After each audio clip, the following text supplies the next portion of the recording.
नमस्ते, सदा वत्सले मातृभूमि, जय हिंद दोस्तों। स्वागत है आप सबका टेक्निकल अस्ट में। शुरू करते हैं आज के डिफेंस अपडेट्स को। दोस्तों, जैसे कि आप सभी को मालूम है कि भारत की तरफ से गलती से ब्रह्मोस मिसाइल दाग दी गई थी पाकिस्तान की तरफ, और ऐसे में अब जो एयरफोर्स हेडक्वार्टर है भारत का, उसे ब्रह्मोस सुपरसोनिक क्रूज मिसाइल की इस इमरजेंसी फायरिंग की जांच की जिम्मेदारी सौंपी गई थी। लेकिन अब इस पे जांच शुरू हो गई है और ऐसा कहा जा रहा है कि 9 मार्च वाला जो दिन था, उस दिन एक मिसाइल जो पाकिस्तान की जमीन पर जाकर गिरी थी, उसे लेकर जो तथ्य सामने आए हैं उसमें कहा गया है कि ग्रुप कैप्टन रैंक के एक अधिकारी को इसके लिए दोषी माना जा सकता है। अधिकारी मिसाइल सिस्टम के मोबाइल कमांड पोस्ट का प्रभारी था। हालांकि नाम डिस्क्लोज नहीं किया और करना भी नहीं चाहिए। और उसी समय घरेलू बेस पर कमांड एयर स्टाफ इंस्पेक्शन यानी कि CASI के दौरान ये इमरजेंसी फायरिंग हुई थी। हालांकि इस जांच में और तथ्य आने बाकी हैं, तभी किसी नतीजे पर पहुंचा जाएगा। तो वहीं जब भारत ने पाकिस्तान को इस बारे में जानकारी दी कि भाई हमने यहाँ पर इंक्वायरी शुरू कर दी है, तो वो जो लोल पाकिस्तान है उसने सीधे तौर पर कहा कि भैया हम खुश नहीं हैं। ये तभी खुश होते जब ये मिसाइल यहाँ पर बर्बादी का मंजर फैला देती, उसके बाद पाकिस्तान को खुश होना चाहिए था। हालांकि बहुत कुछ जानकारी सामने आनी बाकी है और we have to wait for it. Bharat सरकार अब अपने स्वदेशी CATS infinity high altitude pseudo satellite के प्रोटोटाइप के लिए 700 करोड़ रुपए खर्च करने जा रही है, जो कि इंडियन एयरफोर्स और इंडियन नेवी को दिया जाएगा।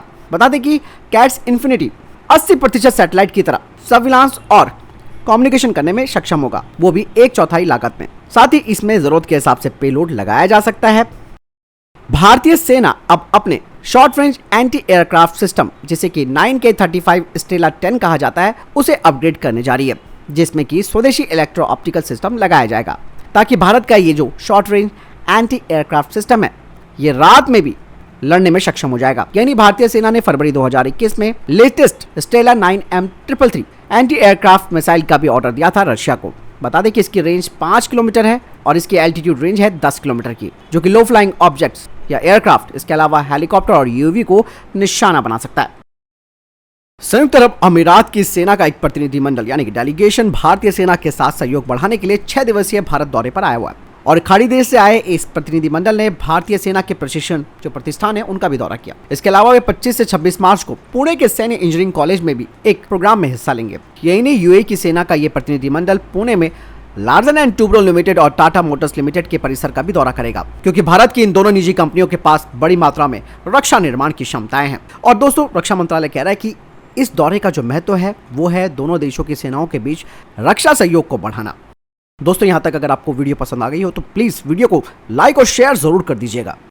दोस्तों, भारतीय वायुसेना अपनी वायुसेना के लिए एक एयर रिफ्यूलर एयरक्राफ्ट को लीज पर लेना चाह रही है, जिसके लिए इंडियन एयरफोर्स ने वेंडर्स के द्वारा जमा किए गए जो डॉक्यूमेंट्स हैं उनका अध्ययन वो कर रहे हैं और उसकी समीक्षा की जाएगी, जिसमें एक तो लो बिडर को देखा जाएगा और दूसरा ये देखा जाएगा कि क्या ये वेंडर हमारे टेक्निकल जरूरतों को पूरा करने में सक्षम है या नहीं।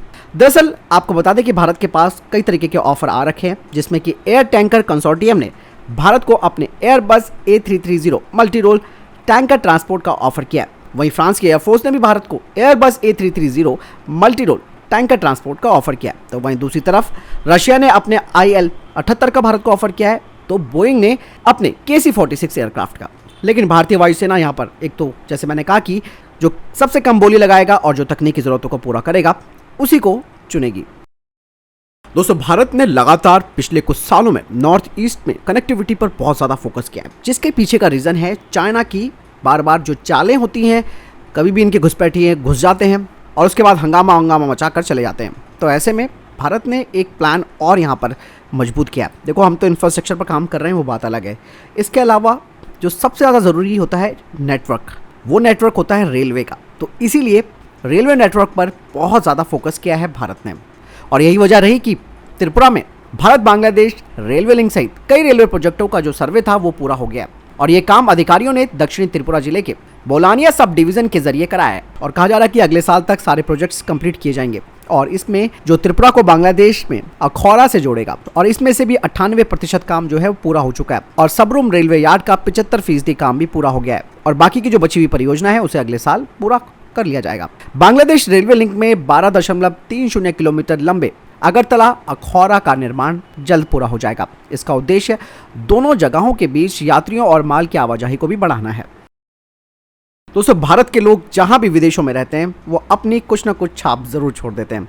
ऐसे ही अब अमेरिका की वायुसेना में एक भारतीय मूल के सदस्य को ड्यूटी के दौरान तिलक लगाने की अनुमति दे दी गई है, जो कि दोस्तों हमारे हिंदू धर्म का एक प्रमुख सिंबल भी हम कह सकते हैं और ये बहुत महत्वपूर्ण प्रतीक है। अब अमेरिका जैसा देश भी भारत के इस तिलक की कदर करने लगा है। दरअसल व्योमिंग में FI वॉरेन एयरफोर्स बेस पर तैनात अमेरिकी वायुसेना का एक वायु सैनिक दर्शन साहा को ड्यूटी के दौरान तिलक लगाने की अनुमति देते हुए धार्मिक छूट दे दी गई है। वो 2 साल से इसकी मांग भी कर रहा था। उनकी इस मांग को ऑनलाइन ग्रुप चैट के माध्यम से दुनिया भर में समर्थन भी मिला और 25 फरवरी 2022 को ही उन्हें पहली बार वर्दी के साथ तिलक लगाने की अनुमति दे दी गई थी।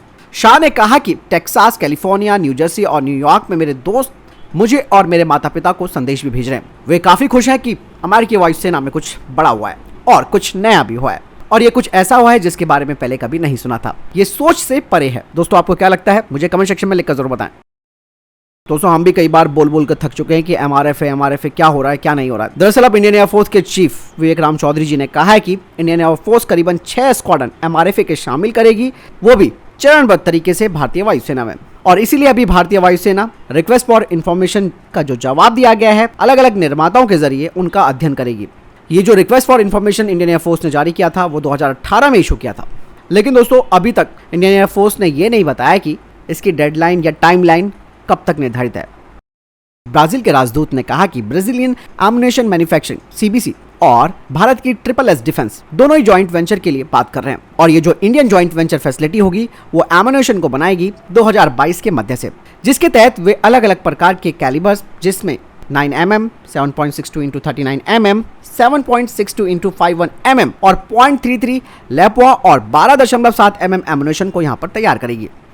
भारतीय सेना और उज्बेकिस्तान सेना के बीच ES दस्तलिक संयुक्त प्रशिक्षण अभ्यास का तीसरा संस्करण 22 से 31 मार्च 2022 तक उज्बेकिस्तान में शुरू होगा। दस्तलिक का अंतिम संस्करण मार्च 2021 में रानीखेत उत्तराखंड में आयोजित किया गया था। भारतीय दल का प्रतिनिधित्व ग्रेनेडियर रेजिमेंट के द्वारा किया जाएगा। ये संयुक्त अभ्यास संयुक्त राष्ट्र के जनादेश के तहत अर्ध शहरी इलाके में आतंकवाद विरोधी अभियानों पर केंद्रित होगा। तो दोस्तों ये थे अभी तक के टॉप डिफेंस और स्पेस अपडेट्स। वीडियो के संबंध में कोई प्रश्न जवाब या आपका कोई सवाल है कमेंट सेक्शन में लिखकर जरूर पूछिएगा और वीडियो को लाइक, शेयर और चैनल को सब्सक्राइब करना ना भूलिएगा। मिलता हूं नई वीडियो के साथ, ख्याल रखिएगा अपना। जय हिंद, वंदे मातरम।